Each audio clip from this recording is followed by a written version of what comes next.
starting with a new chapter, but I will not be giving the name of the chapter. You have to guess the name of the chapter with whatever I write on the board. So here I am writing something for you.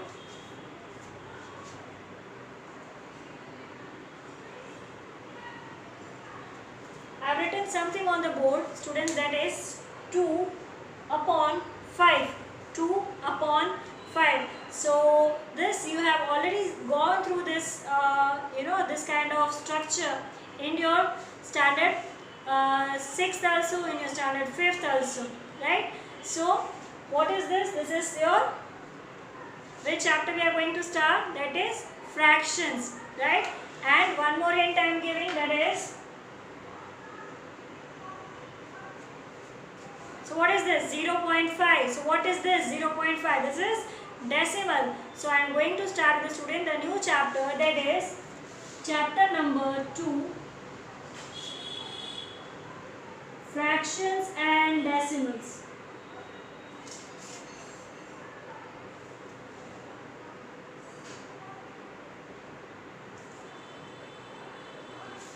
Chapter number 2, fractions and decimals.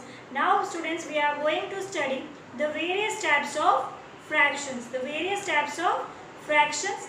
Along with that, I will be giving you the definition of fraction also, right?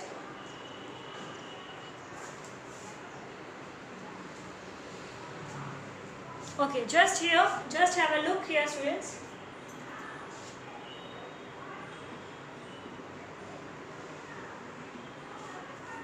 What is a fraction, students? Fraction means it is a part of a whole.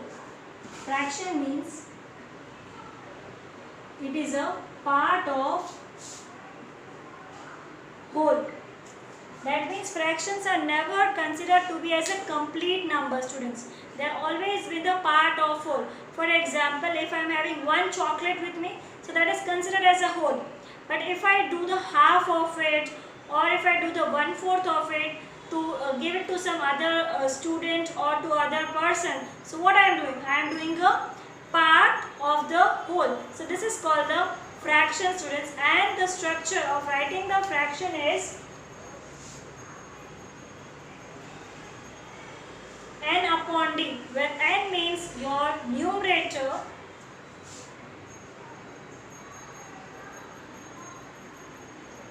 and d means, students, your denominator. Right? That means whatever we write in the above, that is called the numerator, and whatever we write below, so that is called the denominator. Now numerator can be smaller than the denominator, numerator can be greater than the denominator. Both the cases are possible, right? Now we are going to see, students, the types of fractions. Okay, students, now we are going to understand the types of fraction. The very first fraction is proper fraction. Proper fraction means, students, the fraction in which your numerator is less than your denominator. Your numerator is less than your denominator. That means I have written a symbolic format. N is less than D. Example, 5 by 7. You can see here numerator is smaller and denominator is greater, that is 7. Now next fraction is, students, improper fraction. Improper fraction means it is the opposite of proper fraction. Improper fraction means the fraction where your numerator is greater than your denominator. Your numerator is greater than your denominator. See here, I wrote in the symbolic format and greater than D. Example, 7 upon 5. If you can see here, students, your numerator is greater and your denominator is smaller. Next fraction is mixed fraction. Mixed fraction means here there is a combination of whole number and the proper fraction. Whole number and the proper fraction. Whole number, students, you have already studied, right? Whole numbers means the numbers which starts from 0. But here we can't take 0 because if you keep the 0, then we cannot be able to then convert it into mixed fraction. So other than 0, you can use any number, 1, 2, 3, whatever then you like, right? So whole number plus proper fraction. Proper fraction you have already understood in the first one.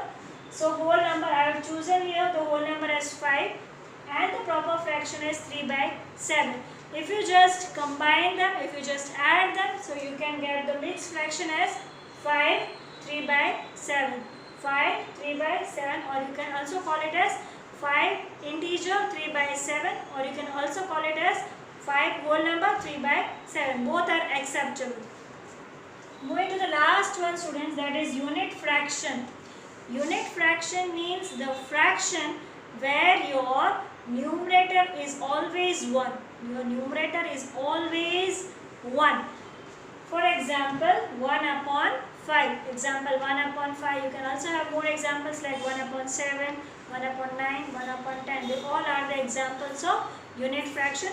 I have written the symbolic format n is equal to 1.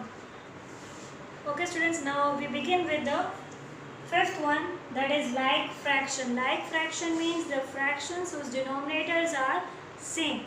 The fractions whose denominators are same. For example 2 upon 5, 3 upon 5, 4 upon 5. You can see here students all the examples, right? So here you can see the denominators are same. So wherever you find the denominators are same, you will call those fractions as like fractions. Next one is unlike fraction. Unlike fractions means the fractions whose denominators are not same. It's opposite of the like fraction, right? So 3 by 4, 5 by 6, 7 by 8.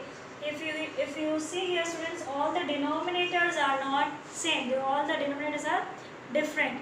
Next one is equivalent fraction. Equivalent fraction, the last type of fraction, that is equivalent fraction, that says that multiplying or dividing n and d. N and d means numerator and denominator with same number, with same that number. That means whatever the operation which you do in the numerator, the same you have to do in denominator, or whatever you do in the denominator, the same you have to do into numerator also. If it is multiplication, then both the numerator and denominator needs to be multiplied.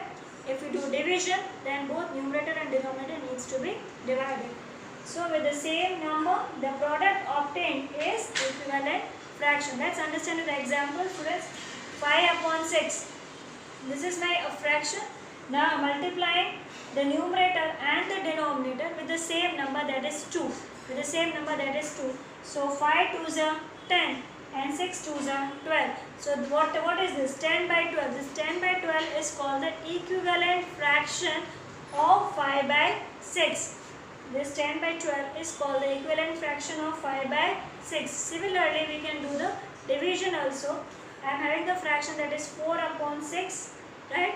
Now 4 upon 6, I am dividing both the numerator and the denominator with the 2.